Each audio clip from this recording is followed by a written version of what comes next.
পবিত্র কালামুল্লাহ থেকে আমি মানুষের পরিচয় এর উপরে কিছু কথা বলবো। সম্মানিত সুধী, আল্লাহর সৃষ্টি তিন প্রকার: ক্ষণস্থায়ী, দীর্ঘস্থায়ী, চিরস্থায়ী।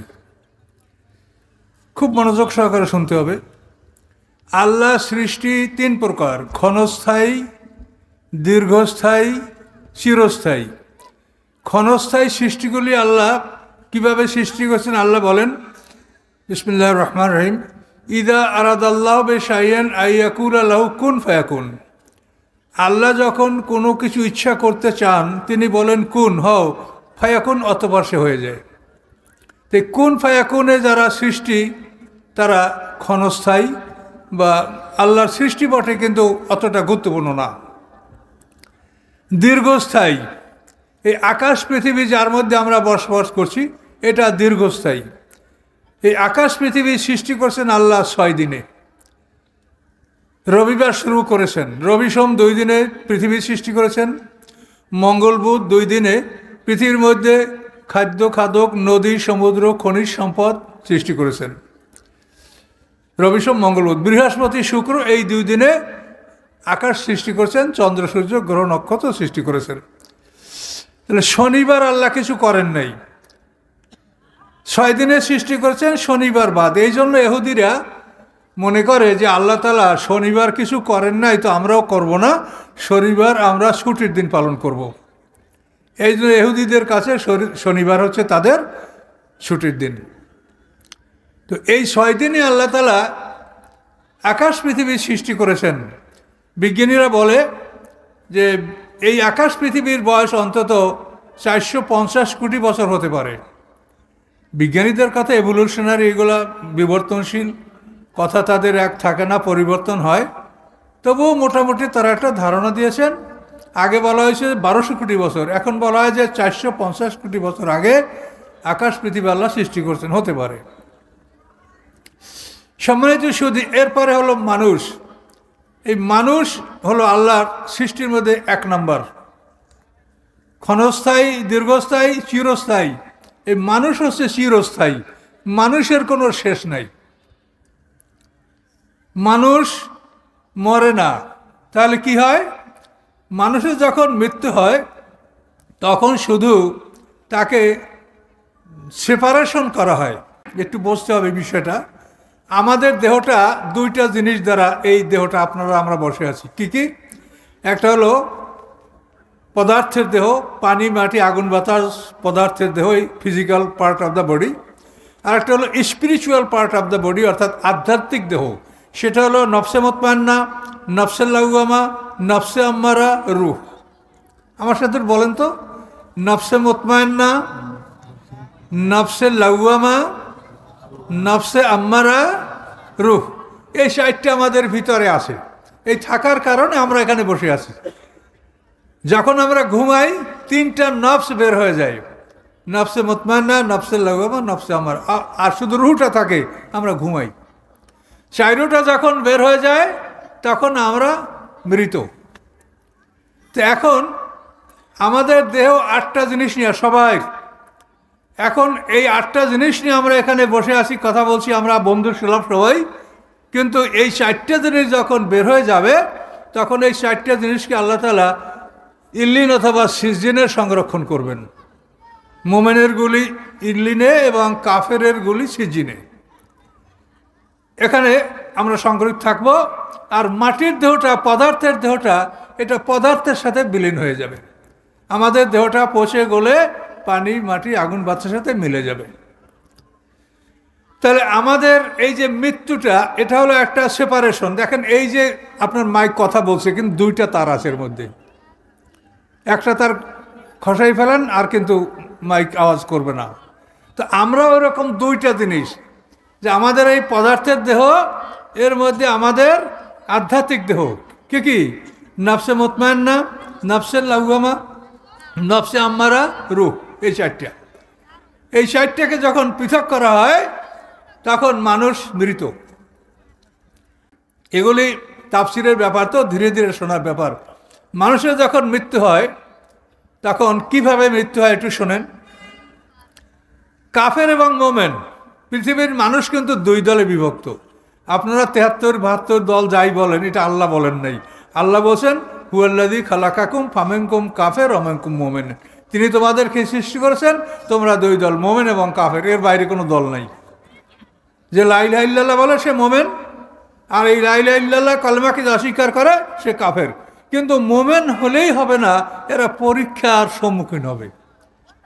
কদ আফলাহাল মুমিনুন, কারা জয়যুক্ত হবে সেখানে ওগুলি সূরা মুমিনুনের মধ্যে একসঙ্গে ৮টা-৯টা আয়াতের মধ্যে এগুলো বলা আছে। তাহলে মৃত্যুটা কেমন করে হয়, এটা তো আমাদের সবাই হয়, কিন্তু আমরা আসলে বিষয়টা বুঝি না। কাফেরের যখন মৃত্যু হয় তখন তার জন্য আল্লাহর পক্ষ থেকে ফেরেশতা আসে, আজরাইল গ্রুপের ফেরেশতা। আজরাইল হলো ওই ডিপার্টমেন্টের হেড, তার অধীনে কোটি কোটি ফেরেশতা আছে, সব আজরাইল। জিবরিল তিনি হলেন ওহির ফেরেশতা, তার অধীনে কোটি কোটি ফেরেশতা আছে। এভাবে প্রত্যেকটা ফেরেশতা, আমরা যে 4 ফেরেশতার নাম জানি, এরা হলো ওই ডিপার্টমেন্টের হেড, কিন্তু তাদের অধীনে কোটি কোটি ফেরেশতা আছে। তো আজরাইল গ্রুপে এরকম কোটি কোটি ফেরেশতা আছে। তো আল্লাহ তাআলা কারো যখন মৃত্যুর সময় আসে তখন জান কবজ করার জন্য ফেরেশতা তার কাছে পাঠায়। কাফেরের কাছে যখন ফেরেশতা পাঠায়, কাফের তখন ওই ফেরেশতা দেখতে পায়, এবং ফেরেশতা দেখেই সে বুঝতে পারে যে এতদিন আলেম ওলামারা যেটা বলছিল যে মৃত্যুর পরে বিচার আছে, হিসাব আছে, নিকাশ আছে, এটা তখন তারা স্বীকার করে। তখন তারা বলে আল্লাহর কোরআন আয়াত, রব্বির জিউন, হে আল্লাহ আমার প্রাণটা ফিরিয়ে দেন। লাল্লি আমালু সালিহান ফিমা তারাকতু, আমি যে ভালো কাজগুলি ছেড়ে দিয়েছিলাম সেগুলি আমি এখন করব। আল্লাহ বলেন কাল্লা, কখনোই না, আর হবে না, তোমার সময় নেই। ইন্না কালেমাতুন হুয়া কায়লুহা, আল্লাহ বলেন এই বাক্য তারা বলবে, এটা সবাই বলবে। তাহলে প্রত্যেকটা কাফের মৃত্যুর সময় ঈমান আনে, কিন্তু সেই সময় যদি আল্লাহ তার ঈমান কবুল করেন তাহলে একটা লোকও দোজকে যাবে না, দোজক খালি থাকবে। কিন্তু আল্লাহ এটা করবেন না। মৃত্যুর ফেরেশতা যখন হাজির হয় তখন আমার আপনার কাঁধে যে কিরামান কাতিবিন ফেরেশতা, যারা লেখক, কিরামান কাতিবিনের সম্মানিত লেখক দল, রেডিও স্ক্রাইব, সবসময় তারা লেখার জন্য প্রস্তুত থাকে। তো যখন এই মৃত্যুর ফেরেশতা হাজির হয় তখন কিরামুন কাতিবিন আপনার আমলনামা বন্ধ করে দেয়। বন্ধ করে তারা তাদের ডিউটি শেষ, কোনো আর ডিউটি নাই, আমলনামা বন্ধ করে দিল।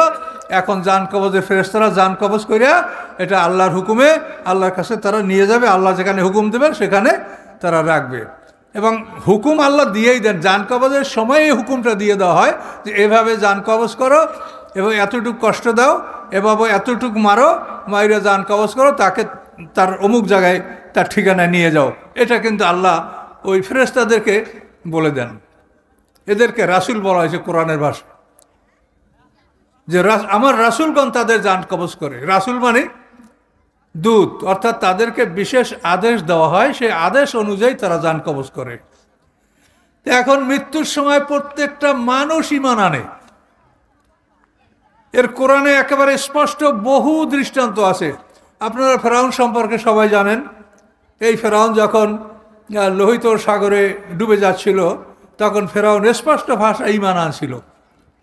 আমানতু আন্নাহু লা ইলাহা ইল্লাল্লাযী আমানাত বিহি বানু ইসরাঈল ওয়া আনা মিনাল মুসলিমিন। ফেরাউনের উক্তি আল্লাহ কোরআনে তুলে ধরেছেন। ফেরাউন বলছিল আমানতু, আমি ঈমান আনছি, আন্নাহু লা ইলাহা, নিশ্চয়ই নাই কোনো ইলাহ, ওই ইলাহ ছাড়া, ওই আল্লাহ ছাড়া বনী ইসরাঈল যার উপরে ঈমান এনেছে, ওয়া আনা মিনাল মুসলিমিন, আমি মুসলমানদের একজন। এইভাবে ফেরাউন যখন ঈমান আনতেছিল তখন তাফসিরের ভাষা ফাদাসা জিব্রাইল, জিব্রাইল আমিন এক মুষ্টি কাদা তুলে আর মুখ চেপে ফেরাউনের কাদা দিয়া, তখন ও করছে, আর বলতে পারছে না, আমানতু বলতে পারছে না। আল্লাহ বলে, ও জিব্রাইল তুমি আর মুখ চেপে ধরলা কেন? জিব্রাইল বলে, আল্লাহ আপনি বড় দয়ালু, যদি বারবার বলে আমানতু আমানতু, আপনাদের ঈমান কবুল করেন, তা আমি ওকে আর বলতে দিব না, এই জন্য কাদা দিয়ে মুখ চেপে ধরছি। আল্লাহ বলেন, তুমি এত শত্রুতার সাথে কেন করছো? তখন জিবরিল আমিন বলেন যে যখন মুসা আলাইহিস সালামের সাথে এই ফেরাউনের জাদুঘরদের মোকাবেলা হচ্ছিল, সেই দিন ফেরাউন বলছিল আনা রব্বুকুমুল আলা, আমি তোমাদের শ্রেষ্ঠ রব। জিবরিল আমিন বলে আমি সেই দিন প্রস্তুত হয়ে আছি যে তোর রবগিরি আমি দেখে নেব, তুই কেমন করে শ্রেষ্ঠ রব হলি। আনা রব্বুকুমুল আলা। এভাবেই ফেরাউনের মৃত্যু হলো, তার ঈমান আল্লাহ কবুল করলেন না। পরিষ্কার সামনের আয়াতে বলা আছে আল আন, আল আন। আল্লাহ বলেন এখন, এখন এই বেয়াদব, এখন অকাদ আসাইতা কাবলো, কিছু পূর্বে তুই আমার নাফরমানি করলি, তখন তো আমি আল মুফসিদিন, তুই ছিলি পৃথিবীতে একটা ফাসাদকারী মানুষ। তা আপনাদেরকে একটা দৃষ্টান্ত দিলাম শুধু, যে মৃত্যুর সময় সকল কাফের এরা ঈমান আনবে, কিন্তু সেই ঈমান আল্লাহ কবুল করবেন না। ওই সময় যদি আল্লাহ ঈমান কবুল করেন তাহলে আল্লাহর দোজখে কেউ যাবে না, সবাই ঈমান আনে, কিন্তু ওই সময় ঈমান কবুল হয় না। এই আইনগুলো আপনাদের জানতে হবে। আপনি তওবা করবেন, আল্লাহর কাছে মাপ চাবেন, ঈমান আনবেন, এটা এই সময়ের আগে হতে হবে। মৃত্যুর ফেরেশতা যদি হাজির হয়ে যায় তখন আপনি যত কিছু বলেন আর কোনো কিচ্ছু আপনার গৃহীত হবে না।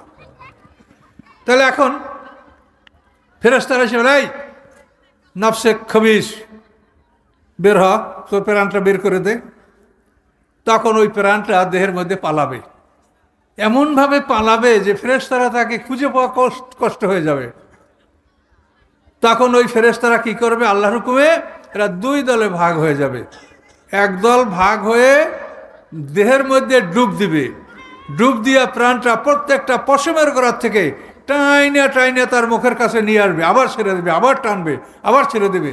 এটা হলো সূরা নাজিয়াত, দেখেন 29 পারা নাজিয়াতে গারকা। আল্লাহ বলেন ওই সকল ফেরেশতার কসম যারা ডুব দিয়া টানে, গারাকা মানে ডুব দেওয়া। এই ফেরেশতারা কোথায় ডুব দিল? দেহের মধ্যে। কথা বুঝতে পারেন তো আপনারা? ফেরেশতারা দেহের মধ্যে ডুব দিল, দেহের মধ্যে ডুব দিয়ে টাইনা প্রাণটা মুখের কাছে নিয়ে আসলো, আবার ছেড়ে দিল, আবার টানলো, আবার ছেড়ে দিল, এভাবে তাকে কষ্ট দিতে থাকে। এ হলো একদল যারা ভিতরে ডুব দিল, আর একদল বাইরে। আল মালাইকাতু ইয়াদরিবুনা উজুহাহুম ওয়া আদবারহুম, ফেরেশতারা তাদের মুখের উপরে, পিঠের উপরে পিটাইতে থাকে। দেখেছেন কেউ এটা? আমরা কেউ দেখেছি?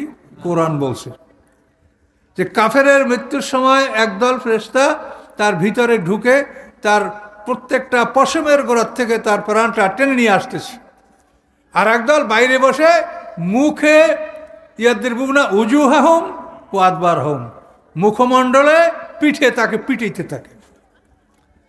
আপনাদেরকে একটা পরামর্শ দিতে পারি, এই যে যারা বেঈমান শ্রেণীর মানুষ, এদের গোসল করানোর সময় আপনারা খেয়াল করে দেখবেন ওদের পিঠ, নাক, মুখ ফাটা ফাটা দেখবেন, এটা পিটানে ফেটেছে, ফেরেশতারা পিটায়।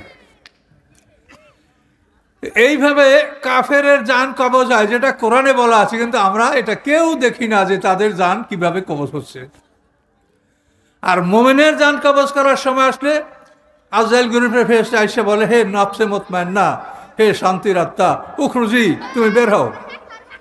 বলার সাথে সাথে প্রাণটা দৌড় দিয়ে মুখের কাছে আসে, কিন্তু বের হতে পারবে না আজরাইল ছাড়া। আজরাইল ছাড়া মানুষের এই বন্ধন কেউ খুলতে পারে না। আজরাইল বন্ধন খুলে দিয়ে প্রাণ বাইর করে। এটা অন্য ফেরেশতারা মারবে, পিটাবে, টানবে, কিন্তু প্রাণ বের করতে পারবে না, বের করবে আজরাইল। তো মোমেনের কাছে আইসা যখন বলে উখরুজি, হে নফসে মুতমাইন্না, বের হও, প্রাণটা দৌড় দিয়ে মুখের কাছে চলে আসে। আজরাইল বন্ধন খুলে দিলে ও দৌড় দিয়ে বের হয়ে আসে। এখানে তাফসিরে বলা আছে যে সারাদিন যদি একটা পশু আপনি বেঁধে রাখেন, ছাইরা দিলে যেরকম ও দৌড় দেয়, কাজে মোমেনের প্রাণটা ওই রকম আনন্দে দৌড় দিয়ে বের হবে।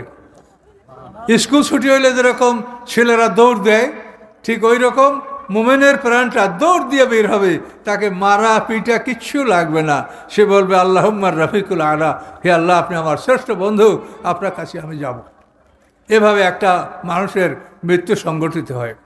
তো মৃত্যুর অর্থ হলো যে আমি শেষ হয়ে গেলাম তা নয়, আমাকে দুই ভাগ করে আল্লাহ রেখে দিলেন। এক ভাগ জমিনে কবরে, আর এক ভাগ ইল্লিন অথবা সিজদিনে। আমরা দুইটা ভাগ হয়ে গেলাম।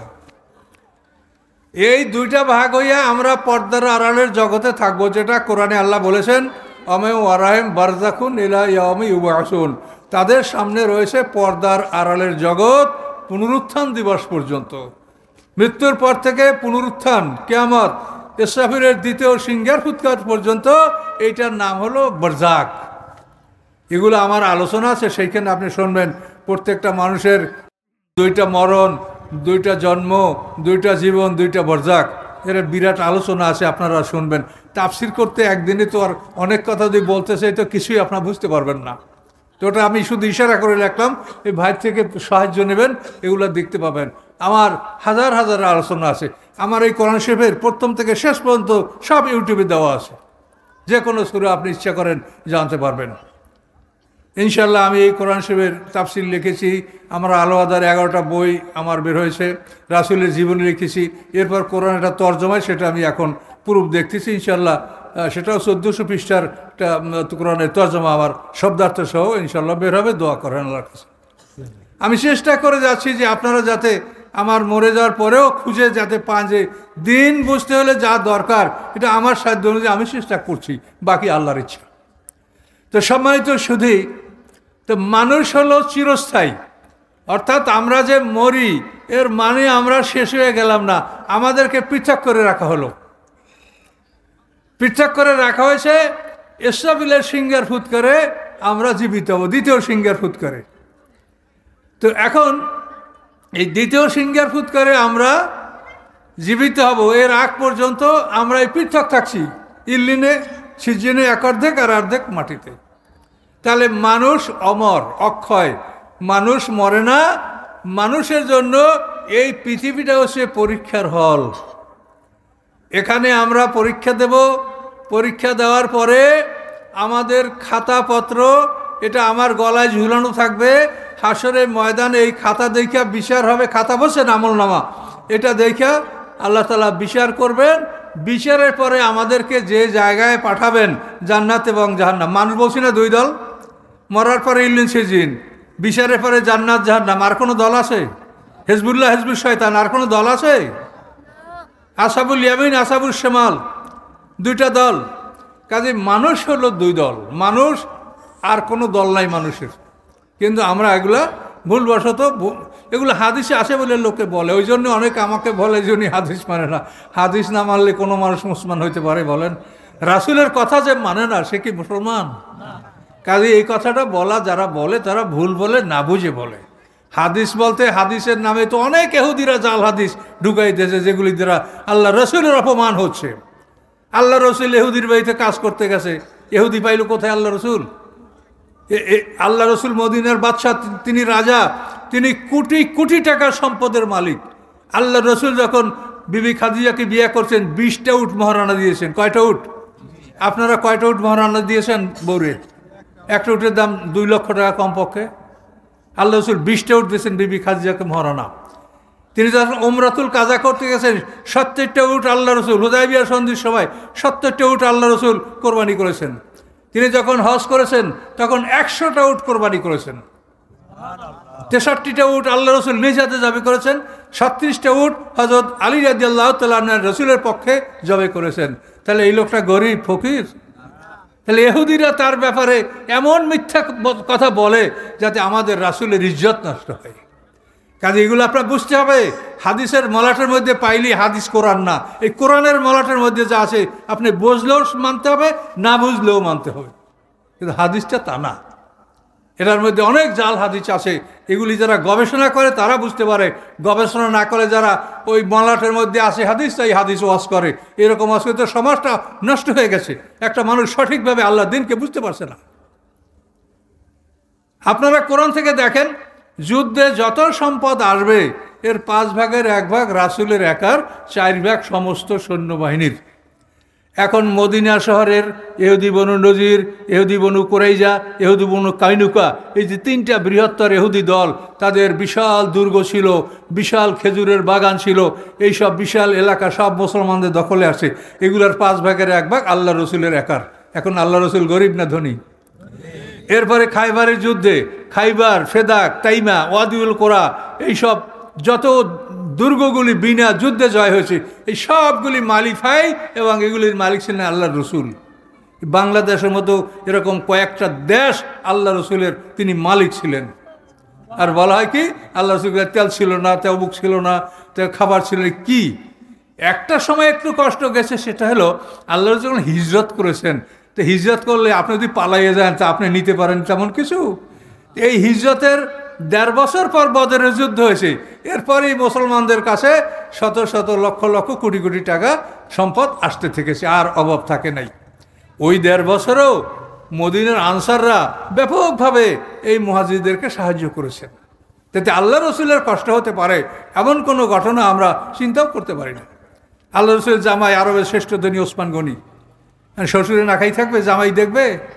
আর শুধু জামাই তো না, তারা ইসলামের জন্য তাদের জীবনটা কি ছিল, রাসূলের নিজের জীবনের চাইতে রাসূলের জীবনকে তারা ভালোবাসতো। এবং ভালোবাসা আমাদেরও উচিত, যেটা কোরআনে আল্লাহ বলেছেন, নিজের জীবনের চাইতে রাসূলের জীবনকে প্রাধান্য দিতে হবে, এটা কোরআনে বলা আছে। কাজে এই জন্য ইহুদিদের অনেক বানানো কথা আছে, সেগুলিকে আপনাদেরকে যাচাই বাছাই করতে হবে। আল্লাহ রসুলের ইজ্জত তারা নষ্ট করতেছে, কাজে এটা কখনোই গ্রহণযোগ্য নয়। তো এই জন্য এগুলো বুঝে শুনে কাজ করতে হবে। তো যাই হোক, আমি আমার কথা আবার ফিরে আসি যে মানুষ চিরস্থায়ী। এই মানুষ যে চিরস্থায়ী, তাহলে মানুষের সামনের যে জীবন, অবেল আখিরাতিহুম ইউকিনুন, দ্বিতীয় জীবনে বিশ্বাস করতে হবে। মুত্তাকিনদের জন্য কয়টা গুণ? 5টা গুণ। গায়বে বিশ্বাস, সালাত কায়েম করা, আল্লাহর পথে সম্পদ ব্যয় করা, সমস্ত আসমানি কেতাবে বিশ্বাস করা, পরকালে বিশ্বাস করা। এই 5টা গুণ হলো মুত্তাকিনদের। সূরা বাকারার একেবারে প্রথম পৃষ্ঠায় এই কথাগুলো আছে, আপনারা জানেন। তাহলে এখন যে দ্বিতীয় জীবন, এই দ্বিতীয় জীবনে প্রবেশ করার পর আমাদের এক একটা দিন হবে 1000 বছরের সমান। এটা মুখের কথা না, সম্পূর্ণ কোরআন। ওয়াইন্না ইয়াওমান ইনদা রাব্বিকা কাআলফি সানাতিম মিম্মা তাউদ্দুন। আল্লাহ বলেন, তোমরা যেভাবে গণনা করো সেই হিসেবে পরকালের একটা দিন 1000 বছরের সমান। তাহলে এখন দেখেন, পরকাল, দ্বিতীয় জীবন, ওইখানে আমরা যখন ঢুকব তখন আমাদের জীবন শুরু হবে। এই পৃথিবীতে আমাদের জীবন শুরু হয় নাই, এটা হচ্ছে শুধু পরীক্ষার হল। এখানে আমরা পরীক্ষা দেব। পরীক্ষা দেওয়ার পরে সবার পরীক্ষা যখন শেষ হবে, তখন এই পরীক্ষার হলটাকে ভেঙে ফেলা হবে। পরীক্ষার হল কোনটা বলেন তো? আলহামদুলিল্লাহ, আপনি বুঝতেছেন আমার কথা। তাহলে পরীক্ষার হল হলো এই দুনিয়া। পরীক্ষা যখন সবাই শেষ হবে, তো হলের আর প্রয়োজন নয়, হলটাকে ভেঙে দেওয়া হবে। এটার নাম কিয়ামত। এখন আমরা পরীক্ষা দিব। এখন পরীক্ষার বিষয়টা একটু হিসাব করেন। পরীক্ষা দিলে প্রশ্নপত্র লাগবে না? হ্যাঁ, এই হলো আপনার প্রশ্নপত্র। এইটার উপরে আপনার পরীক্ষা। আপনি যত কেতাব পড়েন, আমি নাম বলবো না, যত কেতাব পড়েন ওই কোনো কেতাব বিচারের টেবিলে যাবে না। আপনার প্রশ্নপত্র হলো আল কোরআন। এখানে যা আছে এইটার উপরে আপনাকে সুয়াল জবাব করতে হবে, এইটার জবাব দিতে হবে। জবাব দিছেন কিনা সেইটা পরীক্ষা করা হবে। কি কথা বুঝতে পারছেন? এই কোরআনকে বোঝার জন্য আপনি হাদিস পড়তে পারেন, ফিকহ পড়তে পারেন, উসুল পড়তে পারেন, কিন্তু মূল বই হচ্ছে আপনার কোরআন। কাজে এই কোরআন আপনার প্রশ্নপত্র। তার প্রশ্নপত্র আপনি পাইছেন, তাই না? উত্তরপত্র হলো আপনার গলায় লটকানো আমলনামা। এইটা উত্তরপত্র। আপনারা বসছেন, এই যে এখন আপনারা ওয়াজ শুনছেন, এটা লিখতেছে কিনা ফেরেশতারা? তাহলে এই উত্তরপত্র লেখে ফেরেশতারা। এটা আপনি লিখতে পারবেন না, আমি লিখতে পারবো না। আমি এখন কথা বলি, এটা তো লেখার দরকার। আমি লিখতে পারবো? আমি তো কথা বলছি, লিখবে কে? ওয়াইন্না আলাইকুম লাহাফিজিনা কিরামান কাতিবিনা ইয়ালামুনা মা তাফআলুন। আপনারা দোয়া করে হুজুরকে ডাকেন, হুজুর এই আমাদের বাড়ির মহিলারা রমজান মাসে 3 খতম কোরআন শরীফ পড়ছে, আপনি একটু বকশিস করিয়ে দেন। এখন আমার কথা আপনার জবাব দেন, আপনি যে কোরআন শরীফ পড়েছেন এটা ফেরেশতা লিখছে কিনা? লেখার পরে প্রতিদিন সারাদিনের যারা লেখা এইটা নিয়ে আসরের পরে চলে যায়, সারা রাত্রের লেখা ফজরের সময় চলে যায়। তা আপনার লেখা কি কাদায় বৈশা রয়েছে না ফেরেশতারা আল্লাহর কাছে নিয়ে গেছে? তাহলে আমরা বকশিসটা কি করি? যে হুজুর আপনি নেন এই 50টা টাকা, আমাদের বাড়িতে 3 খতম কোরআন হয়েছে, একটু বকশিস করিয়ে দেন। মানুষকে গোজামিল দেওয়া ঠিক না, সত্যকে গোপন করা ঠিক না। মানুষকে বুঝায় বলতে হবে যে বাবা বকশিসে আমি কি করব। তুমি পড়েছ, ফেরেশতায় লিখেছে আল্লাহর কাছে সকাল বিকাল এটা জমা হচ্ছে, তোমার বকশিসটা কি দেব। ইশালে সব মাফেল করেন, সবটা পৌঁছাইয়ে দেবে। সবটা কে পৌঁছায়? আপনি যাকে ডাকছেন সব পৌঁছাবার জন্য, তার আমল কে পৌঁছায়? কার ক্ষমতা আছে পৌঁছাবার আল্লাহ ছাড়া? বলেন তো। কাজে এইভাবে শরীয়তের গোজামিল এগুলি আমরা স্পষ্ট করে বলার কারণে আমাদের সমালোচনা করে এক শ্রেণীর আলেমরা। আমরা সেজন্য তাদেরকে কিছু বলি না, আল্লাহর কাছেই বলছি যে আল্লাহ আপনার দিনের সঠিক বিষয়টা আমরা প্রচার করার চেষ্টা করছি। যদ্দূর সাধ্য আছে নিজে চাকরি রিজেন দিয়া, তারপর এই পড়াশোনা স্টাডি গবেষণা করে এগুলি চেষ্টা করছি, আপনারাও করেন। জীবনের বাকি যেটুকু সময় আছে সেটুক আল্লাহর পথে ব্যয় করেন। তাহলে এখন আপনি বুঝতে পারছেন পরীক্ষা, তাহলে এই পৃথিবীটা হচ্ছে পরীক্ষার হল। প্রশ্নপত্র হচ্ছে আল কোরআন, তাই না? আর উত্তরপত্র হচ্ছে গলায় লটকানো আমলনামা। তো এখন এই আমলনামা, মৃত্যুর সময় আমলনামাটা আপনার গলা থেকে খুলে নেওয়া হবে না। দুনিয়ার পরীক্ষার হলে ছেলেদের পরীক্ষার পরে খাতাটা রেখে দেয়, কিন্তু আপনি যখন মারা যাবেন আপনার এই খাতাটা আপনার থেকে রেখে দেওয়া হবে না, এটা আপনার গলায় থাকবে। মানুষটাকে পোড়াইয়া ফেলানো হোক, কুমিরে খাক, শিয়ালে খাক, যাই হোক, আমলনামাটা গলায় থাকবে। অকুল্লা ইনসানেন আলজামনাহু তায়রাহু ফি উনুকিহি, আল্লাহ বলেন প্রত্যেকটা মানুষের গলায় তার আমলনামাকে আমি অনিবার্য করে দিয়েছি। এই আমলনামা গলায় থাকবে। এটা কেন থাকবে? যে এইটা আপনি কিছু ঢুকাইতে পারবেন না, কিন্তু এটা বাইরের থেকে যেমন আপনার মোবাইলে টাকা কেউ ঢুকাই দিতে পারে, ওই রকম আপনার আমলনামা গলায় থাকবে। আপনার ছেলে মেয়ে আত্মীয় স্বজন এখানে আপনারা এই মাহফিল আহ্বান করছেন, তারপরে আপনাদের প্রয়োজনের টাকা পয়সা এনারা দাবি করছে, ওনারা খাদ্যের ব্যবস্থা করছে। এগুলি যদি আপনারা নিয়ত করেন যে আল্লাহ আমাদের পিতামাতা আত্মীয় স্বজনের নিয়তে আমরা এটা করছি, তো আল্লাহ যদি দয়া করে তো তাদের আমলনামা এটা আল্লাহ জমা দিয়ে দিতে পারে। কথা বুঝতে পারছেন? এই জন্য আমলনামাটা খুলে নেওয়া হয় না। সকলে বলুন সুবহানাল্লাহ। কি বুঝতে পেরেছেন? এই জন্য আমলনামা গলা থেকে খুলে নেওয়া হয় না। এটা খোলা হবে কখন? আল্লাহ তাআলা যখন হাসরের ময়দানে বিচারের জন্য উপস্থিত হবেন, তখন এই আমলনামাটা গলা থেকে খোলা হবে। আল্লাহ কিভাবে বিচারের জন্য আসবেন বিচারের মাঠে, এটা কোরআনে বলা আছে। ইয়াউমা তাশাক্কাকুস সামাউ বিল গামামে ওয়া নুজিলাল মালাইকাতু তানজিলা। আল্লাহ বলেন সেদিন মেঘমালা ফেটে মেঘের ভিতর থেকে আল্লাহ নামবেন, ফেরেশতারা নামবে অগণিত। তাশাক্কাকুস সামাউ বিল গামামে ওয়া নুজিলাল মালাইকাতু তানজিলা, এবং অসংখ্য ফেরেশতা নাজিল হবে। এটা হচ্ছে, শোনেন, একদিনে তাফসির করতে আসা বড় কষ্টকর জিনিস। যে এই কথাগুলোর পিছনে যত কথা আছে আমি কিছু বলতে পারছি না, এই জন্য ধাক্কা খাচ্ছি যে আমি কিভাবে সংক্ষেপ করে এটা বলবো। আল্লাহ তাআলা যখন বিচারের মাঠের আসার কথা ঘোষণা করবেন, এটা হলো আমাদের রাসূলের শাফাআতে আল্লাহ মঞ্জুর করবেন। আল্লাহ রাসূলের দোয়া, যেটাকে বলা হয় মাকামে মাহমুদ। আল্লাহ রসুল সর্বশ্রেষ্ঠ শাফাআতের মালিক। এই সর্বশ্রেষ্ঠ শাফাআতকে বলা হয় সম্মানিত বাসস্থান, সম্মানিত অবস্থান, মাকামে মাহমুদ। এই মাকামে মাহমুদ হচ্ছে শাফাআতের সর্বশ্রেষ্ঠ স্তর। এটা আল্লাহ রসুলকে আল্লাহ দান করেছেন। আল্লাহ রসুলের অনুরোধে আল্লাহ হাসরের ময়দানে বিচারের মাঠে আসবেন। যখন এই ঘোষণা হবে তখন প্রথম আকাশ ফেটে যাবে। আকাশ ফেটে গিয়ে মেঘ বের হয়ে আসবে।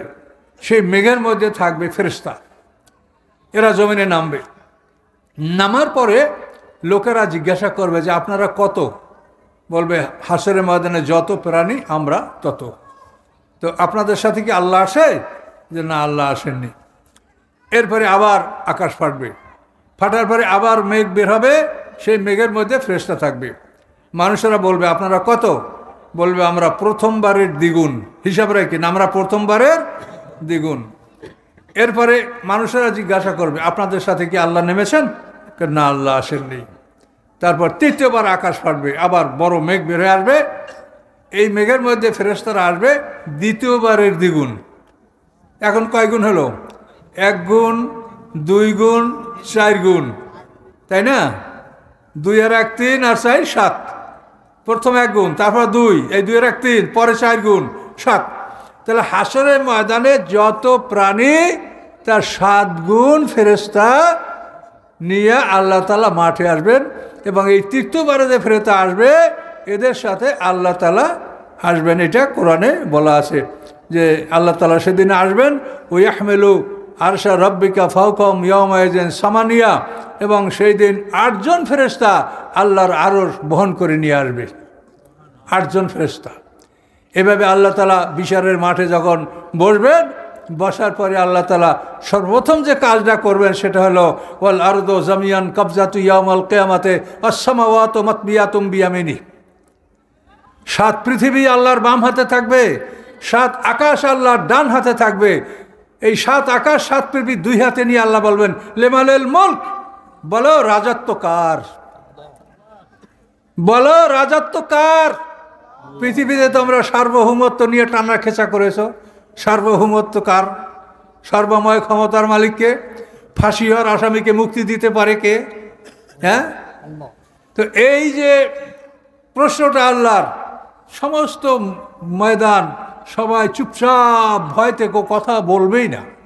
শেষ পর্যন্ত আল্লাহ নিজে বলবেন লিল্লাহিল ওয়াহিদিল কাহার, রাজত্ব একমাত্র আল্লাহর, যিনি এক এবং পরাক্রমশালী। এইভাবে আল্লাহ তাআলা সিংহাসনে এই তার ঘোষণা দেওয়ার পরে তিনি বিচারের ব্যবস্থা গ্রহণ করবেন। যখন আল্লাহ তাআলা বিচারের ব্যবস্থা গ্রহণ করবেন, তখন যে ফেরেশতারা আপনার দুনিয়াতে আমলনামা লিখত, ওই ফেরেশতারা আপনার কাছে গিয়া আপনার গলার থেকে আমলনামা খুইলা আমলনামাখানা ভাঁজ করে হাতে নিবে, আর আপনাকে খালি মানুষ তাড়াইয়া ধাক্কাইয়া আল্লাহর কাছে নিয়ে যাবার বলা যাবে হাজা মা লাদাইয়া আতীদ, এই আল্লাহ, তার সব কিছু আমার কাছে প্রস্তুত, এই তার আমলনামা, এই আপনার আসামি। এইভাবে আল্লাহর কাছে হাজির করা হবে, এবং সেই দিন গলার থেকে আমলনামা খোলা হবে। বলুন সুবহানাল্লাহ।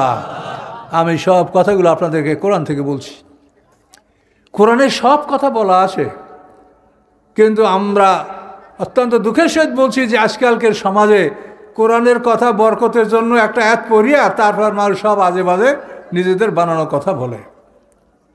আর আমরা আপনাদেরকে কম কথা বলি, যাই বলি ইনশাল্লাহ সব কোরআন থেকে শুনছেন, কোনো দুর্বলতা আপনাদের মনেও নেই, আমার মনেও নেই, আল্লাহর কোরআন বলছে। তাহলে এইভাবে সেদিন আমলনামা খোলা হবে। তাহলে এখন আপনি বোঝেন যে মানুষের জীবন, মানুষ হলো চিরস্থায়ী, মানুষ চিরস্থায়ী। কাজেই এই মানুষের চিরস্থায়ী জীবন আমাদের সামনে আছে। সেই জীবন শুরু হবে কবে? এই পৃথিবীতে আমরা পরীক্ষা দিচ্ছি, এখন আপনারা সবাই পরীক্ষার হলে আছেন, পরীক্ষা দিচ্ছেন। কোরআনে কি কি বলা আছে এগুলি আপনারা মানছেন, আমল করার চেষ্টা করছেন, এটা পরীক্ষা। আপনার খাতা আমলনামায় লেখা হচ্ছে। তাহলে এই কোরআন হলো প্রশ্নপত্র, আর উত্তরপত্র হলো আপনার গলায় লটকানো আমলনামা। এরপরে এই আমলনামা বুঝিয়ে দেওয়ার দায়িত্ব, আপনার এই প্রশ্নপত্র বুঝিয়ে দেওয়ার দায়িত্ব হলো মুহাম্মদ রাসূলুল্লাহ সাল্লাল্লাহু আলাইহি। তিনি এই প্রশ্নপত্র আপনাকে বুঝাই দেবেন, এবং তিনি যেভাবে বুঝাই দেবেন সেইভাবে বুঝে আমরা এই প্রশ্নের উত্তর দিব। আল্লাহ রসুলের সাহায্য ছাড়া আমরা কোনোভাবেই কোনো কাজ আমরা করতে পারবো না। রাসূলের আনুগত্য করার জন্য আল্লাহ তাআলা কোরআনে 19 বার বলেছেন আতিউল্লাহ ওয়া আতিউর রাসূলা। এখন আপনি বলবেন যে আল্লাহর আনুগত্য কেমনি করব? সেটা আল্লাহ সহজ করে দিয়েছেন। সূরা নেসার 80 নম্বর আয়াতে আল্লাহ বলেছে, দেখেন, মাইয়ুতির রাসূলা ফাকাত আতা আল্লাহ, যারা রাসূলের আনুগত্য করলো তারাই আল্লাহর আনুগত্য করলো। তাহলে রাসূলের আনুগত্য করলেই আল্লাহর আনুগত্য হয়ে গেল। এটা কত বড় সম্মান আপনি বুঝতে পারেন? মাইয়ুতির রাসূলা ফাকাত আতা আল্লাহ, রাসূলের আনুগত্য যারা করলো তারা আল্লাহর আনুগত্য করলো। তো রাসূলকে কত বড় সম্মান দেওয়া হয়েছে দেখেন। আর আমরা সেই রাসূলকে নিয়ে তামাশা করছি, না জানি শুনিয়া তার নামে অপমানজনক কথা আমরা বলছি। কাজে এগুলির থেকে আপনারা সতর্ক হন, এগুলির থেকে আপনারা সতর্ক থাকেন। রাসূলের ইজ্জত দেখেন, ইজ্জত কত বড় ইজ্জত। আল্লাহ বলছেন যে রাসূলের আনুগত্য করলে আমার আনুগত্য হয়ে গেল, আল্লাহর আনুগত্য নিয়ে আপনাকে আর কোনো দুশ্চিন্তা করতে হবে না। তো কত বড় কথা। তাহলে এখন আপনি কি এতটুকু বুঝেছেন যে আমাদের এই পৃথিবী এটা আমাদের বসবাসের জায়গা না, এটা পরীক্ষার হল। এখন পরীক্ষার হলে যে পরীক্ষা না দিয়া আপনি স্যার আমি একটু বাইরে যাই ঘোরাফেরা করেন, হ্যাঁ, আর আপনি যদি অন্য আকাম সাকাম করেন পরীক্ষা না দেন তা আপনার রেজাল্ট কী হবে তা আপনিই বোঝেন। তো এই পরীক্ষার হলে আপনি পরীক্ষা দেন, সঠিকভাবে আপনাকে পরীক্ষা দিতে হবে, এবং যদি আপনি পাস করেন তাহলে আপনার ফলাফলটা আপনি পাবেন ডান হাতে, আর যদি আপনি ফেল করেন তো এই হাতটাকে এখান থেকে ফাইরিয়া পিছনে দিয়ে আপনার আমলটা বাম হাতে দেওয়া হবে। তো এইভাবে হাসরের ময়দানে বিচারের পরে আমরা জান্নাত জাহান্নাম এই দুইটা ঠিকানায় আমরা ঢুকবো। এই ঢোকার পরে আমরা সেখানে 1000 বছরের সমান একদিন এবং অনন্তকাল থাকবো। কতকাল? সূরা হুদের মধ্যে আল্লাহ বলেন যে জান্নাতের যে মানে আকাশ পৃথিবী হবে, মা দামাতিস সামাওয়াতু ওয়াল আরদ, যে আকাশ পৃথিবী যে নূতন মানে বেহেশতের জন্য যে আকাশ পৃথিবী আল্লাহ সৃষ্টি করবেন, সেই আকাশ পৃথিবী যতদিন থাকবে ততদিন পর্যন্ত একটা মানুষের হায়াত হবে। তাহলে মানুষ আমরা কি অমর, মানুষ মরে না, মানুষ মরে না, মানুষ অমর। কাজেই মানুষের মৃত্যুটা হচ্ছে শুধু তাকে পৃথক করে রাখা। এই যে শীত, এখন আপনারা সমস্ত ফ্যানগুলার সংযোগ পৃথক করে রাখেন নাই, আবার যখন যোগ দেবেন তখন তো ভব করে ঘুরবে, কিন্তু এখন আপনি সংযোগ পৃথক করে রাখছেন। তা আমাদের শুধু মৌয়াত মানে এটাই যে আমাদের সংযোগটা আল্লাহ পৃথক করে রাখে, আমরা হারিয়ে যাব না, আমরা ঠিক মতো আমাদেরকে পাওয়া যাবে। এগুলা বিশাল আলোচনা আছে আমার আলোচনার মধ্যে, আপনারা এগুলো দেখবেন। তো সম্মানিত সুধী, অনেক মা বোনরা এখানে হাজির আছেন। তো মা বোনদের ক্ষেত্রে কিছু কথা আমি যদি এরকম ভাঙ্গা ভাঙ্গা কথা বলি না, তো তারপরও হালকা হালকা কিছু কথা আমি মা বোনদের জন্য বলবো। যে আমাদের সৃষ্টির সূচনা যেটা, সেটা হলো আল্লাহ তাআলা সর্বপ্রথম আদম আলাইহিস সালামকে সৃষ্টি করছেন, আমাদের সবার পিতা, সবার পিতা আদম আলাইহিস সালাম। তাকে আল্লাহ তাআলা সমগ্র পৃথিবীর পৃষ্ঠদেশ থেকে এক মুষ্টি মাটি সংগ্রহ করে সেই মাটি দ্বারা আল্লাহ আদম আলাইহিস সালামকে সৃষ্টি করেছেন। সেই মাটির মধ্যে ভালো মন্দ সব ধরনের মাটি ছিল। সেই মাটিটাকে আল্লাহ তাআলা, যেহেতু আমার আগের যে কথা সেটা মিলিয়ে নেন, ক্ষণস্থায়ী, দীর্ঘস্থায়ী, চিরস্থায়ী, তাহলে মানুষ হলো চিরস্থায়ী। এই মানুষ চিরস্থায়ী হওয়ার কারণে মানুষ সৃষ্টি করছেন আল্লাহ তাআলা 120 বছর বসে। কথা মনে আছে? ক্ষণস্থায়ী, দীর্ঘস্থায়ী, চিরস্থায়ী। কাজে এই চিরস্থায়ী হলো মানুষ। মানুষ সৃষ্টি করছেন আল্লাহ তাআলা 120 বছর বসে। প্রথম 40 বছর এই মাটিটাকে আল্লাহ তাআলা সব ধরনের পানি দ্বারা ভিজিয়েছেন। তো 40 বছর ভিজানোর পরে সেই মাটিটা হামায় মাসনুন, হামা মানে কাদা, কালো কাদা, মাসনুন মানে দুর্গন্ধময়, দুর্গন্ধময় কালো কাদায় পরিণত হয়েছে। যে একসঙ্গে 40 বছর এই মাটিটাকে ভিজানো হয়েছে, হামায় মাসনুন। দ্বিতীয় 40 বছর এই মাটিটাকে আল্লাহ তাআলা রৌদ্রে শুকিয়েছেন। এই 40 বছর শুকানোর পরে সেই মাটি রয়েছে সলসল, ঠনঠনা মাটি, যেটা মানে কুমারের মানে এই যে ব্ল্যাক স্মিথ কুমার, এই প্রোটাস যারা মাটির ঐজসপত্র বানায়, ক্রোকারিস, এই কুমারের শুকনা পাতের মতো ঠোকা দিলে ঝনঝন করে বাজে, এটার নাম হলো সলসল, সলসলের কাল ফাক্কার। তৃতীয় 40 বছর আল্লাহ তাআলা এই শক্ত মাটিটাকে আবার সব ধরনের পানি দ্বারা ভিজে এটাকে মেজে মেজে এটাকে করেছেন 3 লাজিব। তো সম্মানিত সুধী, ক্ষণস্থায়ী, দীর্ঘস্থায়ী, চিরস্থায়ী। তো মানুষ যেহেতু চিরস্থায়ী, তাকে আল্লাহ সৃষ্টি করছেন কতদিন বসে? 120 বছর বসে। 120 বছর।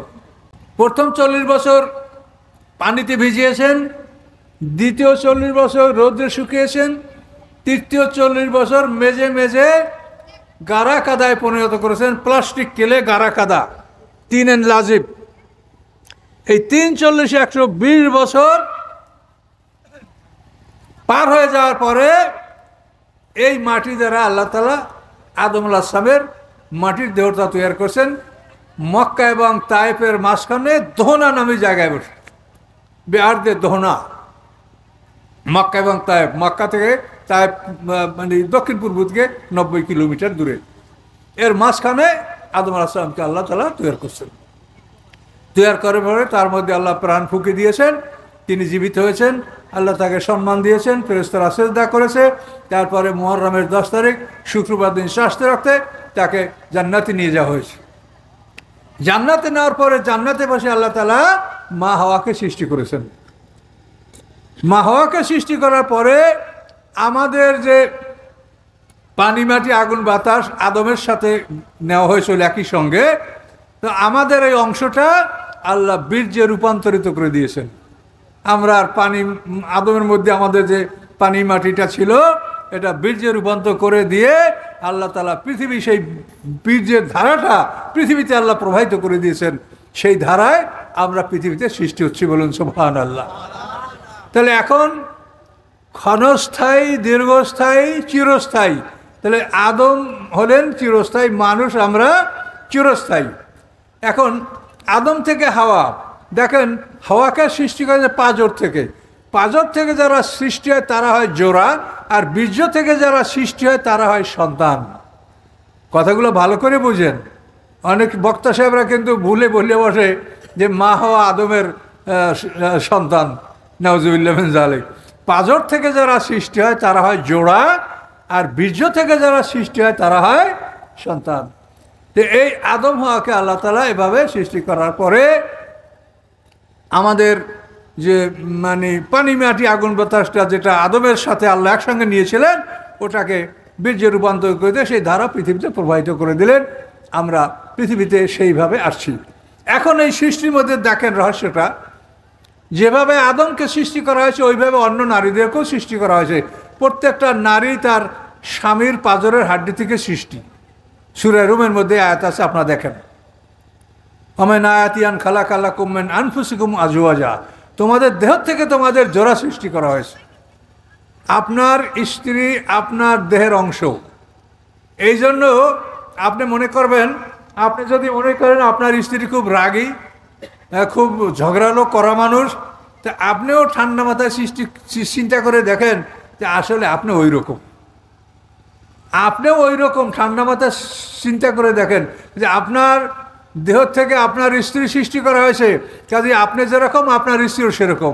আপনি ভালো হলে আপনার স্ত্রীও ভালো হবে, আর আপনি যদি বদমেজাজি হন তো ও ওই রকমই হবে। কাজে এই জন্য প্রত্যেকটা মানুষের আল্লাহ তাআলা সৃষ্টি করতে অনেক কিছু লাগে না। প্রত্যেক একজন, দুজন, তিনজন, চারজন, যার যা স্ত্রী, এটা আল্লাহ ইচ্ছা করলে তার থেকে সৃষ্টি করতে পারেন। এবং কোরআনে এটা প্রমাণ যে আদম থেকে যেরকম তার হাওয়াকে সৃষ্টি করা হয়েছে, ওইভাবে আমাদেরকে আল্লাহ তাআলা ওইভাবেই সৃষ্টি করেছেন। আমাদের স্ত্রীগণ আমাদের হাড্ডি থেকে তৈরি। এখানে তাফসীরকারকরা যে কথাগুলো বলেছেন তা একটু আপনাদেরকে বলি। তাফসীরকারকরা বলেন যে নারীদেরকে পাঁজরের হাড্ডি দ্বারা সৃষ্টি করা হয়েছে। পাঁজরের হাড্ডি বাঁকা, এই জন্য নারী স্বভাবের মধ্যে কিছুটা বাঁকামি থাকে। যদি তারা মানে ন্যায় হলেও আপনার ন্যায্য কথা যুক্তিপূর্ণ মানবে না, সে যা বলবে ওইটাই। এই যে তারা করে, এটার কারণ তাফসীরকাররা বলেছেন যে তারা পাঁজরের হাড্ডি দ্বারা সৃষ্টি, পাঁজরের হাড্ডি বাঁকা, এই জন্য তাদের মধ্যে এই বাঁকামি স্বভাবটা আছে। কাজে এটাকে যদি আপনি সোজা করতে চান, এটা ভেঙে যাবে, এটা সোজা হবে না। সাজের বাঁকা সোজা হয় না। কাজে এই জন্য নারীর সাথে আপনার সংসার জীবন পালন করতে হলে তাদের বাঁকামি সোজা করতে চাবেন না, ধৈর্য ধরে মাইনে নেবেন। যদি তাদের বাঁকামি সোজা করতে চান, ভেঙে যাবে, বিবাহ থাকবে না, কিন্তু আমরা সোজা করতে পারবেন না নারীকে। আপনাদের জন্য এই জ্ঞান রাখা দরকার। 2 নাম্বার, মা হাওয়াকে আল্লাহ জান্নাতে সৃষ্টি করছেন। মা হাওয়া হচ্ছেন আমাদের মা জাতি। কাজে এই জান্নাতের সৃষ্টি করার কারণে আল্লাহ তাআলা মা হাওয়ার জন্য জান্নাতের পোশাক, মানে রেশমি পোশাক, স্বর্ণের অলংকার, এগুলা মা জাতির জন্য আল্লাহ হালাল করেছে। কি ঠিক কিনা? কাজেই নারী জাতি জান্নাতে সৃষ্টি করা হয়েছে। দুনিয়ার কোনো জিনিসে তার মন ভরে না। দুনিয়ায় আপনি যা কিছু, আমি লক্ষ টাকার বাজার করে আইস দিবেন, কাল দেখবেন সে আমার এইটা নাই, এইটা নাই, এইটা নাই, তুমি কিছু আমার জন্য করো না, তোমার জন্য আমি বললে কিছু মনে থাকে না, এই তুমি অন্য পারো, সব কিছু আমার জন্য পারো না। আপনি মনে কষ্ট পাবেন যে আমি কালকে তোমার জন্য এত করলাম আর আজকে তুমি আমাদের এই বলছো। এটা বলার কারণ তারা আমাদের মাজাত, এটা তাদের দুর্নাম নয়, এটা হচ্ছে যে তারা জান্নাতে তৈরি হয়েছে, দুনিয়ার কোনো জিনিসে তার মন ভরে না। এই জন্য নারীদের মন অনেক বড়, তারা অনেক কিছু চায়, কিন্তু তারপরও তাদের মন ভরে না। ইল্লা মাশাআল্লাহ, যারা ইমানদার তারা ধৈর্য ধারণ করে এবং তারা এর থেকে ব্যতিক্রম হয়ে থাকে। কিন্তু নেচার বা বাস্তব প্রকৃতি হলো এটাই যে তারা অনেক কিছু চায়। তো এখন এই নারীদের ব্যাপারটা আপনি যেটা বুঝতে পারলেন, এখানে তাফসীর কাররা আরও বলেন যে নারীদের বাঁকা হাড্ডি দ্বারা সৃষ্টি করা হয়েছে, কাজেই তাকে তুমি সোজা করতে চাইলে সে ভেঙে যাবে। কাজেই তুমি নারীকে সোজা করতে চেষ্টা না করে তুমি তাকে যেরকম বাঁকা হাড্ডি দ্বারা সৃষ্টি করা হয়েছে, তাকে হৃদয়ের কাছ থেকে হাড্ডি নিয়ে সৃষ্টি করা হয়েছে, যে হাড্ডিটা তার জন্য নেওয়া হয়েছে হৃদয়ের কাছে। কাজেই তুমি নারীকে হৃদয়ের কাছে স্থান দাও, তাহলেই তার থেকে তুমি সব কিছু সমাধান পেয়ে যাবে, তোমাদের মধ্যে আর কষ্ট থাকবে না। কাজেই নারীর থেকে আপনি সঠিকভাবে তার সেবা যত্ন পেতে হলে আপনি তাকে হৃদয়ের কাছে স্থান দিবেন। এইটা হলো শিক্ষা। ইসলাম এটা বলে যে তাকে তুমি সোজা করার চেষ্টা না করে তুমি হৃদয়ের কাছে স্থান দাও, তাহলে সব সমস্যার সমাধান হয়ে যাবে। এভাবে আল্লাহ তাআলা এই সৃষ্টির বিষয়টা আল্লাহ তাআলা কোরআনে বিস্তারিত বর্ণনা করেছেন। হাসরের ময়দানে সব মানুষ উলঙ্গ উঠবে, কামা বাদাকুম তাউদুন, তাই না? কিন্তু আদম হাওয়া উলঙ্গ উঠবে না, তারা কাপড় পরা অবস্থা উঠবে। কেন? আল্লাহ বলছেন কি, কামা বাদাকুম তাউদুন, প্রথমবার তোমাকে আমি যেভাবে সৃষ্টি করেছি দ্বিতীয়বার তোমাকে ওভাবেই আমি সৃষ্টি করব। তো আদম হাওয়াকে প্রথমবার পোশাক সহ বড় সৃষ্টি করা হয়েছে, আর আমাদেরকে সৃষ্টি করছে আল্লাহ ছোট্ট উলঙ্গ ল্যাংটা। আমরা সব মানুষ ছোট্ট উলঙ্গ হাসরের ময়দানে উঠব, কিন্তু আদম হাওয়া দুইটা মানুষ পোশাক পরা এবং বড়, এভাবে দুইটা মানুষ উঠবে, যেহেতু তাদেরকে প্রথমবার পোশাক পরা এবং বড় এই অবস্থায় তোলা হয়েছে। সারা দুনিয়ার মানুষ তখন দেখতে পারবে যে এই দুইটা মানুষকে, এ তো আমাদের মা বাবা, তো এই দুইটা মানুষ থেকে আমরা সবাই হয়েছি, তাহলে আমরা এই দুইটা মানুষেরই তো সন্তান আমরা, তাহলে আমরা পৃথিবীতে এত মারামারি কাটাকাটি হানাহানি আমরা কেন করলাম? কথা বলতে পারছেন? এটা কিন্তু সরাসরি কোরআন আয়াত, কামা বাদাকুম তাউদুন, যে প্রথমবার তোভাবে তোমাদেরকে যেভাবে সৃষ্টি করা হয়েছে দ্বিতীয়বার তোমাদেরকে ওভাবেই সৃষ্টি করা হবে। কাজে অনেক আলেম রাজ করে যে হারে সবাই ল্যাংটা, তাহলে মা ফাতেমাও কি, তাহলে বিবি খাদিজাও কি, এই সমস্ত এগুলি হলো বোকামি কথা। তার কারণ সবাই সমান, সবাই ছোট্ট, কেউ কাউকে বলবে এরকম ক্ষমতা কার থাকবে না, সবাই ছোট্ট, সবাই একইভাবে ছোট্ট উলঙ্গ, সবাই একসঙ্গে এইভাবে এসাবিলে সিঙ্গারফুট করে আমরা হাসরের ময়দানে জন্মগ্রহণ করব। এই বিষয়গুলি আপনারা কিয়ামত পর্বে আমার আলোচনা আছে, যে আলোচনা অন্তত একাধারে 3 দিন না শুনলে এটা শেষ হবে না, এত বড় আলোচনা আছে আমার, এগুলো আপনারা ইউটিউবে দেখবেন। আমি সংক্ষিপ্ত আকারে আপনাদের সামনে এই কথাগুলো বলার চেষ্টা করছি। তাহলে আমরা এখানে কি পেলাম? যে ক্ষণস্থায়ী, দীর্ঘস্থায়ী, চিরস্থায়ী। মানুষ হলো চিরস্থায়ী। তো এখন আপনাকে এই যে সামারি, যেটা মানে থিসিস, আপনি যুক্তিতর্ক থেকে যেটা আপনি বুঝলেন সেটা হলো এই যে পৃথিবী আমাদের বসবাসের জায়গা নয়। বলেন কি বলছি?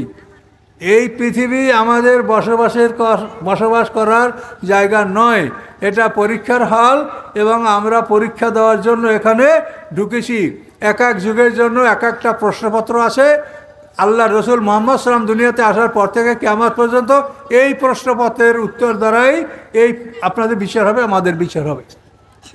কাজে এই পৃথিবী আমাদের বসবাসের জায়গা নয়। এখানে আমরা এত চেষ্টা কেন করি? এখানে আমরা এত চেষ্টা কেন করি? মনে হয় যেন আমি হাজি, আমি মোত্তাকি, কিন্তু আমি এত চেষ্টা কেন করি?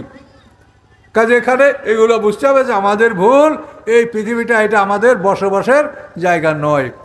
এই জন্য দেখেন যে নবী রাসূল জীবনরা কীভাবে জীবন তারা পার করেছেন, সেদিকে আপনারা লক্ষ্য করেন। রাসূল এবং সাহাবী এর নিচে আপনারা আসবেন না, কেননা কোরআন পাকে আল্লাহ তাআলা রাসূল এবং সিনিয়র সাহাবীদেরকে আনুগত্য করতে বলেছেন, তার নিচে যারা তাদের আনুগত্য করতে বলেননি। এটা কিন্তু বিরাট ব্যাপার।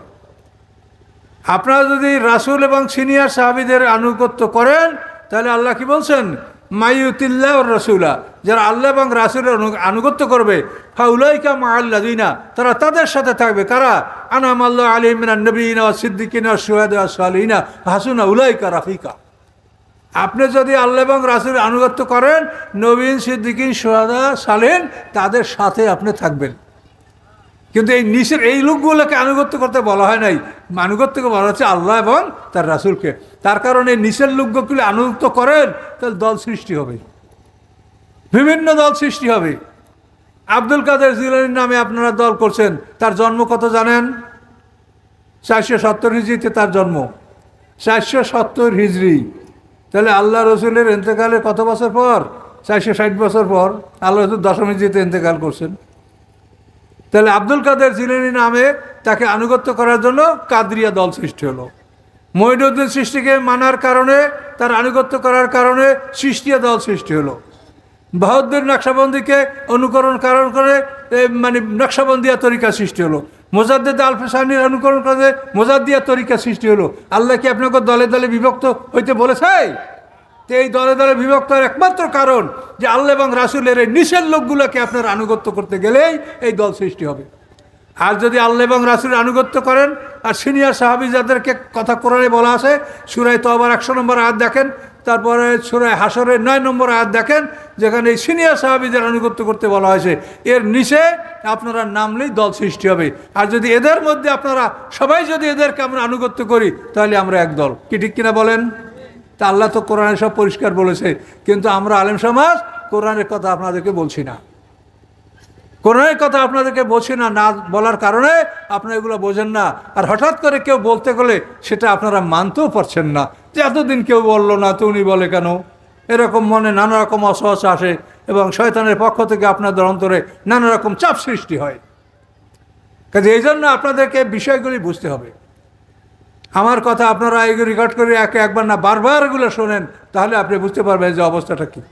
আমি আপনাদেরকে সংক্ষিপ্ত একটা কথা বলবো। আমরা কষ্ট করি কি যেন ভেস্তে যাব, তাই তো? তা আল্লাহ বলেন ভেস্তে যাওয়ার সহজ বুদ্ধিটা শোনো, ফাদ খুলিফি এবাদি অদখুলি জান্নাতি, তোমরা আমার গোলাম হও, ভেস্তে যাও। কি আর সেই সোজা কথা কিছু আছে? আল্লাহ কি বলেন? ফাদ খুলিফি এবাদি অদখুলি জান্নাতি, তোমরা আমার গোলাম হও, ভেস্তে যাও, বাস। তাহলে আল্লাহর গোলাম আপনি কিভাবে হবেন? গোলাম কিভাবে হওয়া যায়? গোলাম কিভাবে পাওয়া যায়? গোলাম হওয়ার প্রকৃত পন্থা হলো, মুসলমানরা ধর্মযুদ্ধ করবে। এই ধর্মযুদ্ধের মধ্যে যে সকল বিধর্মীরা মুসলমানদের হাতে বন্দী হয়ে যাবে, সেই বিধর্মীদের ব্যাপারে শরীয়তের 4টা হুকুম। কথা বুঝছেন আমার? মুসলমানরা যখন ধর্মযুদ্ধ করে, রিদ্দা ওয়ার যেটাকে বলা হয়, এই ধর্মযুদ্ধ করার ফলে মুসলমানদের হাতে যে সমস্ত কাফের মুশরিক বন্দী হবে, তাদের ব্যাপারে শরীয়তের 4টা হুকুম। তাদেরকে হত্যা করা জায়েজ, তাদেরকে দাসদাসীতে পরিণত করা জায়েজ, তাদেরকে টাকার বিনিময়ে ছেড়ে দেওয়া জায়েজ, তাদেরকে ক্ষমা করে দেওয়া, সাধারণ ক্ষমা, জেনারেল অ্যামনেস্টি, সাধারণ ক্ষমা করা জায়েজ। এই 4টা আইন আছে। হত্যা করা, দাসদাসীতে পরিণত করা, তার টাকার বিনিময়ে মানে যেটাকে বলা হয় মুক্তিপণ নিয়ে মুক্তি করা, আবার সাধারণ ক্ষমা দেওয়া। এই 4টা বিধান আল্লাহ তাআলা রেখেছেন শরীয়তে। এখন ধর্মযুদ্ধও নাই, আর আমরা কেউ বন্দিও করতে পারবো না, আর আমাদের দাসদাসীও সৃষ্টি হবে না। এখন পৃথিবীতে দাসী নাই, কেন দাসী হওয়ার জন্য সিস্টেম তো এইটা, এই সিস্টেমই নাই, তো দাসী হবে কেমন করে? খুব লক্ষ্য করে শোনেন। তাহলে আপনি গোলাম হবেন কিভাবে? আল্লাহ বলেন তুমি গোলাম হবে, তোমার জীবন সম্পত্তি যা কিছু আছে এইটা তুমি আমার কাছে বিক্রি করিয়া তুমি খালি হয়ে যাও। এটা সূরা তওবার 111 নম্বরে আয়াতে আল্লাহ বলেছেন, ইন্নাল্লাহ আশতারা মিনাল মুমিনিনা আনফুসাহুম ওয়া আমওয়ালাহুম জান্নাহ, নিশ্চয়ই আল্লাহ তাআলা মুমিনদের জীবন সম্পত্তি বেহেশতের বিনিময়ে তিনি খরিদ করে নিয়েছেন। তা আপনার আমার যা আছে এটা যদি আমরা আল্লাহর কাছে বিক্রি করে দেই, তা আমার কিছু আছে? আমি গোলাম, আল্লাহর গোলাম, যার কাছে মালিক কাছে বিক্রি করছি আমরা গোলাম। কিসের বিনিময় করছি? বিআন্নালামুল জান্নাত, তিনি জান্নাতের বিনিময় আমার জানমাল কিনে নিয়েছেন। এখন এই বেচা কিনাটা যদি আপনি করেন তা আপনি আল্লাহর গোলাম হলেন, আপনার জন্য আল্লাহ জান্নাত মঞ্জুর করবে। কি কথা বুঝতে পারছেন? তো এখন এই কলেমার অর্থ হলো, লা ইলাহা ইল্লাল্লাহর অর্থ হলো যে আমি আমার জীবন সম্পত্তি আল্লাহর কাছে বিক্রি করে দিলাম। আপনি লা ইলাহা ইল্লাল্লাহ বললে মুসলমান হবেন না। আপনি বলেন বিয়ে হয় কিসে? কবুল। কবুল বললে বিয়ে হয়। তো এখন আপনি ওই রাস্তায় হাঁটবেন আর তসবিহ পড়বেন ১০০ লক্ষ বার কবুল কবুল কবুল, কি বিয়ে হবে আপনার? হবে না। তাহলে একবার কবুল বললে বিয়ে হয়, আর তসবিহ ১০০ লক্ষ বার কবুল কবুল করে বিয়ে হয় না। তাহলে মানেটা কি? এই মানেটা এখানে এতটুকুই যে একবার কবুল করলে বিয়ে হয় যেখানে দুইটা পক্ষ থাকে, ছেলের পক্ষ মেয়ের পক্ষ, দুই পক্ষের কথা থাকে এবং চুক্তি থাকে, লেনদেন থাকে, দাবি দেওয়া থাকে। এগুলো যখন একমত হয় তখন এক কবুলে বিয়ে হয়। আর আপনি লা ইলাহা ইল্লাল্লাহ মুসলমান হবেন যদি আল্লাহ এবং আপনি দুইটা পক্ষ, আপনার সম্পদ আল্লাহর কাছে বিক্রি করবেন, আল্লাহ কিনবে, এই কথায় যদি আপনি একমত হন তাহলে এই একবার লা ইলাহা ইল্লাল্লাহ আপনি জান্নাতের মালিক। বলুন সুবহানাল্লাহ। কাজে এইভাবে কি কলেমা পড়তে আপনারা পেরেছেন? আপনারা কলমা পড়ান ছেলেদেরকে খতনার সময়, এটা আবার নাম মুসলমানি। কাই খতনার আগে কি মানুষ অমুসলিম থাকে নাকি? তো এটা মুসলমানি আর কোনোদিন বলবেন না, এটা বলবেন খাতনা, এটা মুসলমানি না। এগুলি সমাজে ভুল। কারণ এইভাবে আপনি আমি যদি আল্লাহর গোলাম হইতে পারি, আল্লাহ বলেন ফাদখুলি ফি ইবাদি আদখুলি জান্নাতি, তোমরা আমার গোলাম হও, আমার বেহেশতে প্রবেশ করো। এখন আমরা আল্লাহর গোলাম হইছি কি না এটা প্রমাণ হবে সমাজের দিক তাকান। আমি বলতে পারি না আপনাদের সমাজে কি আছে, আমার সমাজের কথা আমি বলতে পারি। সমাজে যারা শত শত বিঘা জমির মালিক, তারা যখন হজ করতে যায় তখন ভালো ভালো সম্পত্তি ছেলেদেরকে লিখে দিয়া তারপর হাজী সাহেব হজ করতে যায়। আমার সাথে তাদের দেখা হইলে আমি বলি যে হাজী সাহেব আপনি মক্কা না যাইয়া ভারতে গঙ্গা স্নান করিয়ে আসেন, আপনার হজের কোনো প্রয়োজন নেই। তার কারণ আপনি আল্লাহর আইনের উপরে হাত দিয়েছেন। আপনি মনে করেন এই সম্পত্তির মালিক আমি। কেউ যদি মনে করে এই সম্পত্তির মালিক আমি, আমার ইচ্ছা মতো আমি অমুককে দেবো না, এই করব সেই করব, আমি মালিক, এই যদি আপনি নিজেকে মালিক করেন সেটা ১ নম্বর শিরক হবে। কেন শিরক হবে? আল্লাহ বলেন মালিক আমি, আর আপনি বলেন আমিও মালিক, তা শিরক হলো কিনা বলেন? আল্লাহ কোরআন পাকে বারবার বলছেন আকাশ পৃথিবীর মধ্যে যা কিছু আছে সব কিছুর মালিক আমি, বলেন নেই আল্লাহ? আর সেইখানে আপনি যদি বলেন আমিও মালিক, তাহলে তো আপনারা আল্লাহ শরীক হয়ে গেলেন, অংশীদার। যেরকম ভাই ভাই অংশীদার হয়, আপনি কি সেরকম? তাহলে এখন আপনারা ভেবে দেখেন, সমাজে এই ধরনের অপরাধ যদি কারো থাকে তা আপনারা তওবা করেন, ফিরে আসেন। এবং আমি আল্লাহর শুকরিয়া আদায় করার জন্য বলছি, অনেক লোক এইরকম আমার আলোচনা শোনার পরে সন্তানদেরকে জমি লেখে দিয়েছিল, তাদের কাছে দিয়ে কান্নাকাটি শুরু করছে যে বাবা আমাকে দোজখ থেকে বাঁচা, আমাকে জমি ফেরত দে, আমি এটা ভুল করছি। কাজে আপনারা যদি দুনিয়ায় কেউ ভুল করে থাকেন সংশোধন করেন, আর ভবিষ্যতে যেন কেউ ভুল না করেন, নিজে মালিকানা করবেন না। আপনি যদি মালিক হন তা আপনি তো আল্লাহ সমকক্ষ হয়ে গেলেন। আল্লাহ বলেন আমি মালিক, আর আপনি বলেন আমি মালিক, আমার জমি আমি দিতে পারবো না। অনেক এরকম বলে তার ছেলে আছে, মেয়ে আছে, ছেলে নাই। এখন যদি একটা মেয়ে থাকে তো অর্ধেক সম্পত্তি পাবে। তো এখন সে বলে আমার সম্পত্তি আমি মেয়েকে দিতে পারবো না, কেন? আমার সম্পত্তি। তা আপনি যদি বলেন আমার সম্পত্তি, তা আপনি তো আল্লাহর সাথে শরিক করলেন। কাজে এই বিষয়গুলি আপনাকে বুঝতে হবে। আপনি সম্পত্তি দিয়ে কাকে সুখ দিতে পারবেন না, পারবেন? আপনার হাতে আছে।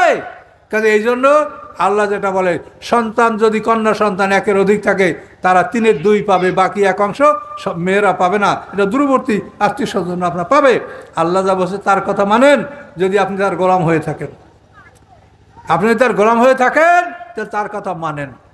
তো কথা খুব বেশি বলতে হবে না, যা বলছি এটা অল্পের মধ্যে এটা মনে রাখেন যে বেহেশতে যাইতে হলে আদখুলি ফি ইবাদি আদখুলি জান্নাতি, তুমি গোলাম হও, জান্নাতে প্রবেশ করো। কাজে এই জন্য আমরা সবাই আল্লাহর গোলাম হব। এখন আমরা সবাই পড়ি, বলেন লা ইলাহা ইল্লাল্লাহু মুহাম্মাদুর রাসূলুল্লাহ। আল্লাহ এই কলেমার মাধ্যমে আমি আমার জীবন সম্পত্তি আপনার কাছে সুপর্দ করে দিলাম। আমার যা কিছু আছে তাটা ভোরগেলা করার জন্য আল্লাহ অনুমতি দিয়েছেন, তুমি খাও পড়ো, কোনো আপত্তি নাই, অপব্যয় করো না। আর যদি কিছু উদ্বৃত্ত থাকে তুমি সেখানে ভাগ করতে যেও না, সেটা ভাগ করার দায়িত্ব আমার, ও মাল আমার, কাজে ভাগ আমি করব, তুমি কে ভাগ করতে? যে মাল আপনার না সেই মাল আপনি ভাগ করতে পারবেন? তো কেন ভাগ করছেন আপনারা? সমাজে এই ধরনের অপরাধ যেন না থাকে, এগুলো আপনি বোঝেন। তাহলে এই একটা জিনিস। আর আগে কি বলছি, যে এই পৃথিবীটা পরীক্ষার হল। আপনি পরীক্ষার হলে আসেন, সময়টা হিসাব করে কাটান যে আপনি কতটা আয়াত মেনেছেন, কতটা বাদ রয়েছে। পুরো কোরআন মানা ফরজ, কোরআনের একটা আয়াত অমান্য করলে সে কাফের হয়ে যাবে। দেখেন, আলেমদের জিজ্ঞাসা করেন, পুরো কোরআন মানা ফরজ, একটা আয়াতকে অস্বীকার করলে সে কাফের হবে। কাজে আপনার এই প্রশ্নপত্রগুলি পূর্ণাঙ্গ উত্তর আপনাকে দিতে হবে। নামাজে হাকামার কান 13 ফরজ, যদি 12টা আদায় করেন তো আপনি পাশ করবেন? করবেন না। তাহলে কোরআনে যত কিছু বলা আছে সবগুলোই পালন করতে হবে আপনাকে। তবে আল্লাহ বলছেন, লা ইউকাল্লিফুল্লাহু নাফসান ইল্লা উসাহা, কোনো মানুষকে আমি তার সাধ্যের বাইরে কষ্ট দিব না। যদি এমন কোনো অসম্ভব জিনিস হয়ে পড়ে তাহলে সেটার জন্য আল্লাহ আমাদের ক্ষমা করবেন। যেমন দিন কায়েম করা ফরজ, কিন্তু আমরা পৃথিবীর যে অবস্থা আমরা তো করতে পারছি না, কিন্তু আমরা মানুষকে জানাচ্ছি যে দিন কায়েম করা ফরজ, কিন্তু আমরা পারছি না। এটা আমাদের দুর্বলতা, আল্লাহ দেখছেন আমরা কেন পারছি না। কিন্তু তারপর ওটা নিয়ে আমাদের চিন্তা থাকতে হবে, পরিকল্পনা থাকতে হবে যে আল্লাহর দিন কি করে পৃথিবীতে কায়েম করা যায়। এটা তো আল্লাহ কঠিনভাবে বলেছেন, আকিমুসসালাহ আকিমুদ্দিন, নামাজ কায়েম করো, দিন কায়েম করো। দুইটা কথা তো আল্লাহ একই শব্দ দ্বারা বলেছেন, আকিমুসসালাহ আকিমুদ্দিন। তুমি সালাত কায়েম করো, দিন কায়েম করো। তাহলে দিন কায়েম করা কত জরুরি দেখেন। আমাদের বরিশাল একটা কথা আছে যে বেনমাজি কুকুরের চাইতে অদম। এখন নামাজ পড়তে বলছে আল্লাহ, বেনমাজি কুকুরের চাইতে অদম। এখন দিন কায়েম করতে বলছে আল্লাহ, এখন দিন কায়েমে যারা অংশগ্রহণ করে না তারা কি? এটা আমি বলতে চাই না, মুখ দ্বারা আপনারা চিন্তা করেন। কাজে এগুলো মারাত্মক জিনিস। কিন্তু এখানে একটা ছাড় আছে আল্লাহর পক্ষ থেকে। আল্লাহ বলছেন, লা ইউকাল্লিফুল্লাহু নাফসান ইল্লা উসাহা, কোনো মানুষকে তার সাধ্যের বাইরে আমি কষ্ট দেই না। তোমরা চেষ্টা করো, যদি না পারো তা আমি সেটা দেখবো যে তোমরা কেন পারো নাই, কোথায় অসুবিধাটা ছিল সেটা আল্লাহ দেখবেন, সে বিষয়ে আল্লাহ করবেন, তিনি ক্ষমতাবান। তাহলে আমি আর আপনাদেরকে আর কথা আর বলবো না, আমি তো বয়স হয়ে গেছে, বেশি কথা আমি বলি না। আর এই অল্প কথা যেটা বললাম এটা আপনার মনে রাখার চেষ্টা করেন। অনেক কথা বললে তা মনে থাকে না। যদি কোরআন বোঝেন, কোরআন মানে তো খুব সোজা। কুল ইন্নামা আনা বাশারুম মিসলুকুম, অর্থ কি? যে রাসূল আপনি বলেন ইন্নামা আনা বাশারুম মিসলুকুম, নিশ্চয়ই আমি তোমাদের মতো মানুষ। হালকুনতু ইল্লা বাশারার রাসূলা, আমি মানব রসুল ছাড়া আর কিছু নই। এটা কোরআনে পরিষ্কার বলা আছে, এরপর নিয়ে ঝগড়া কেন? কাজে এই জন্য কোরআনে স্পষ্ট যেটা বলা আছে সে বিষয়ে ঝগড়া করা এটা অত্যন্ত বেয়াদবি। এটা কখনোই এটা চিন্তা করা যাবে না। হালকুনতু ইল্লা বাশারার রাসূলা। আর সমস্ত কাফেরদের এইটাই তো ছিল, মালে হাজার রসুল ইয়াকুলুর তম ইয়ামশিফিল মাসাকে, বাজারে চলে এবং খানা খায়। কেন রসুলরা করে? এটাকে আগের কাফেররা বলতো, আপনারাও তাই বলবেন নাকি মোহাম্মদ সাল্লামকে? কাজে এই জন্য কোরআনে যেটা বলা আছে, আল্লাহ কোরআনে কথা বলেছেন যে রাসূলকে তোমরা সম্মান দেখাবে তাকে যেভাবে কোরআনে বলা হয়েছে, আমার সাল্লামের রাসূলান ইল্লা লিয়ুতআ বিইজনিল্লাহ, আল্লাহর আদেশ মোতাবেক রাসূলকে সম্মান দেখাবেন, আপনি নিজের পক্ষ থেকে না। কাজেই তিনি মানুষ, তিনি আমাদের মতো মানুষ, কিন্তু ব্যবধান হলো তিনি রাসূল আর আমরা রাসূল নই। এটা হলো ব্যবধান, তিনি রাসূল।